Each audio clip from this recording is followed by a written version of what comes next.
திருக்கழுக்குன்றம் தெற்கு ஒன்றிய திமுக நிர்வாகிகளை சந்தித்து வாழ்த்து பெற வந்த காஞ்சிபுரம் நாடாளுமன்ற தொகுதி வேட்பாளர் செல்வத்திற்கு பட்டாசு வெடித்து உற்சாக வரவேற்பு. காஞ்சி தெற்கு மாவட்டம் திருக்கழுக்குன்றம் தெற்கு ஒன்றிய சார்பற்ற இந்தியா கூட்டணி நிர்வாகிகளை இன்று காஞ்சிபுரம் திமுக நாடாளுமன்ற தொகுதி வேட்பாளர் செல்வம் நேரில் சென்று வாழ்த்து பெற்றார். அவருக்கு திமுக மற்றும் கூட்டணி கட்சி நிர்வாகிகள் மற்றும் உறுப்பினர்கள் மேலதாளங்கள் முழங்க பட்டாசு வெடித்து திருக்கழுக்குன்றம் திமுக தெற்கு ஒன்றிய துணை செயலாளர் தாமோதரன் ஏற்பாட்டில் சிறப்பான வரவேற்பு அளித்தனர். அதனைத் தொடர்ந்து ஊர்வலமாக சென்று கல்பாக்கம் நகரிய குடியிருப்பில் அமைந்துள்ள அண்ணல் அம்பேத்கர் சிலை மற்றும் ராஜீவ்காந்தி சிலைக்கு மாலை அணிவித்து மரியாதை செலுத்தினார்.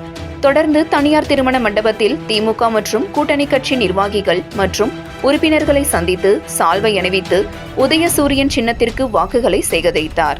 இந்த நிகழ்ச்சியில் திருக்கழுக்குன்றம் திமுக தெற்கு ஒன்றிய செயலாளர் சரவணன், ஒன்றிய துணை செயலாளர் பாஸ்கரன், மாவட்ட குழு உறுப்பினர் கலாவதி நாகமுத்து, மாவட்ட மீனவரணி அமைப்பாளர் கயல் மாரிமுத்து உள்ளிட்ட கூட்டணி கட்சிகளைச் சேர்ந்த ஏராளமானோர் கலந்து கொண்டனர்.